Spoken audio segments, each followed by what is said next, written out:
যথাসময়ে সবার আগে জামাত ইসলামী হাজির। দর্শক, জরুরি প্রয়োজনে এই জাতির আশা আকাঙ্ক্ষার ভরসা এখন জামাত ইসলামী।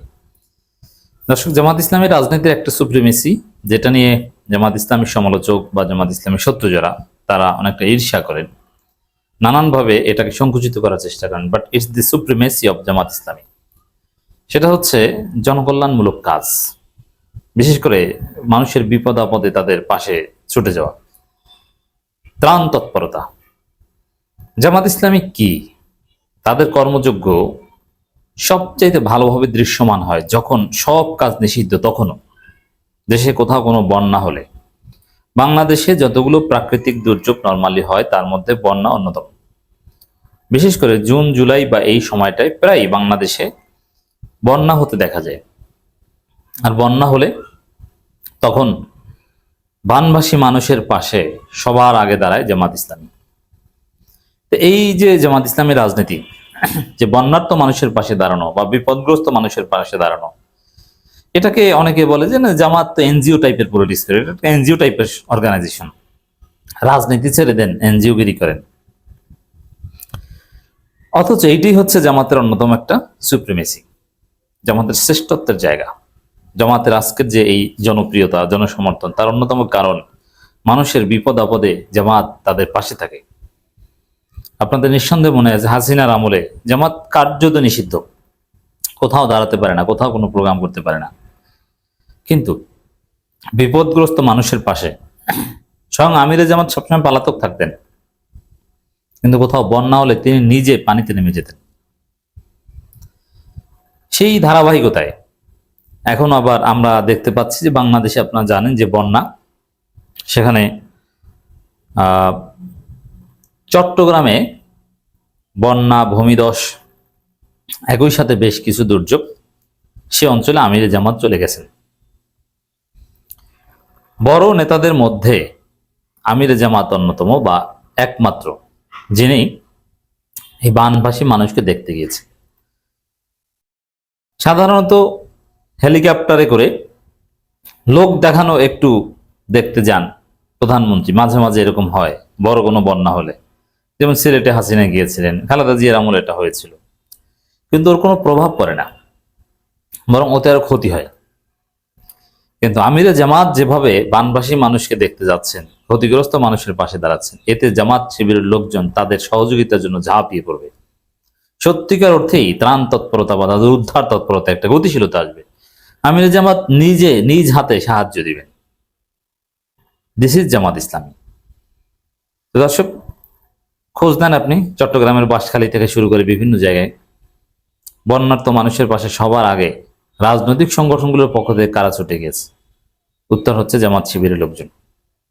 জামাতের রাজনীতির এটা একটা মৌলিক কাজ, এবং এটা ট্রেনিং দেওয়া হয় তাদেরকে, যে কোথাও বন্যা বা এ ধরনের ঘটনা ঘটলে সবার আগে তারা ছুটে যাবে, তাদেরকে ছুটে যেতে হবে। তো এই জন্যে বাংলাদেশে এই মুহূর্তে যে বন্যা চলছে, জামাত সবার আগে সেখানে ছুটে গিয়েছে, হাজির হয়েছে। এবং সারা দেশব্যাপী আমরা বলবো যে যেখানেই হয়তোবা লার্জলি চট্টগ্রাম অঞ্চলে, বাঁশখালী বা আরো বিভিন্ন জায়গায় ব্যাপকভাবে বন্যা হচ্ছে, কিন্তু ছোট ছোট বন্যাও কিন্তু বিভিন্ন জায়গায় হচ্ছে। হয়তোবা ছোট কয়েকটা ঘর বাড়ি, গ্রামের পর গ্রাম তলিয়ে গেছে এরকম না। দক্ষিণ পূর্বাঞ্চলের বিভিন্ন জায়গায় হয়তো কয়েকটা বাড়ি তলিয়ে গেছে, দুই একজনের বাড়ি তলিয়ে গেছে। আপনারা সেখানে খোঁজ নেন, জামাত ইসলামীর লোকজন সেখানে চলে যাবে, যে আপনাদের কিছু লাগবে কিনা, আপনার কোনো অসুবিধা আছে কিনা, অসুবিধা থাকলে তাদেরকে নিরাপদে সরিয়ে নেওয়া। জামাত ইসলামীর লোকজনকে এটা করতে হবে দেশব্যাপী। আশা করি তারা এই বিষয়ে সচেতন আছেন। দর্শক, চট্টগ্রাম বন্যা ভূমিধস কবলিত এলাকা পরিদর্শনে বিরোধী দলীয় নেতা ডাক্তার শফিকুর রহমান, আপনারা জানেন, এবং এই ক্ষেত্রে ডাক্তার শফিকুর রহমানের যে একটা পজিটিভ ইমেজ বাংলাদেশে, মানবিক নেতা হিসেবে তার যে একটা রেপুটেশন রয়েছে, এটা কিভাবে এসেছে? তিনি বানভাসী মানুষকে সহায়তা করার জন্য নিজে তুমুল বৃষ্টির মধ্যে এবং পানির মধ্যে নেমে গিয়েছেন, নিজে বস্তা কাঁধে নিয়েছেন। এটাই কয়েক বছর আগের কথা, আওয়ামী লীগ তখন ক্ষমতায়। সেই দৃশ্যগুলো বাংলাদেশের সমস্ত মানুষের কাছে আমরা পৌঁছে দিতে পেরেছি, আর এতে ডাক্তার শফিকুর রহমান মানুষের হৃদয়ের গভীরে স্থান নিতে পেরেছেন। তিনি আবার চলে গেছেন, এখন তিনি রাষ্ট্রের প্রোটোকলে আছেন, তিনি প্রধান বিরোধী দলের নেতা, ওয়ারেন্ট অফ প্রেসিডেন্সি অনুযায়ী তিনি পঞ্চম গুরুত্বপূর্ণ ব্যক্তি, তখন তো ছিলেন তিনি পলাতক ব্যক্তি। তো দর্শক, এভাবে জনগণের পাশে জামাত থাকে।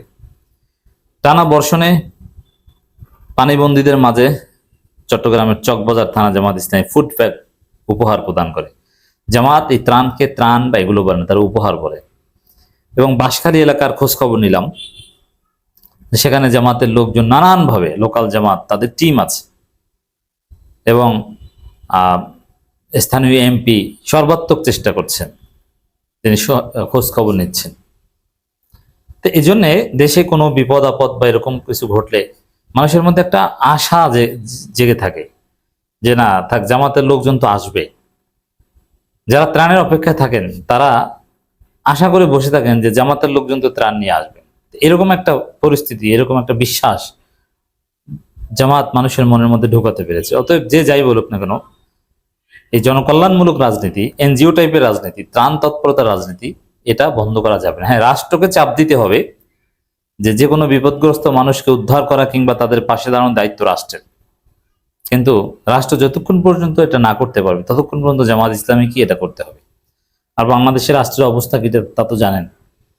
আর রাষ্ট্রের দায়িত্বের মধ্যেও সংজ্ঞা আছে। বর্তমানে প্রাইভেটাইজেশনের যুগ, অনেক কাজ পিপিপি, পাবলিক প্রাইভেট পার্টনারশিপে করা হয়। অতএব এ ধরনের কাজ private sector, that means Jamaat Islami non state actor, তারা এটা ক্ষমতা আসলেও তারা সাংগঠনিকভাবে করবে। অতএব এটাকে ডিসকারেজ করা যাবে যে রাষ্ট্রই করবে না, এটা একদম সব রাষ্ট্র করবে, এটা হচ্ছে সমাজতান্ত্রিক কথা। সব রাষ্ট্র করবে না, যদিও এগুলোর দায়িত্ব রাষ্ট্রের। এই জন্য জামাত সঠিক রাজনীতি করছে।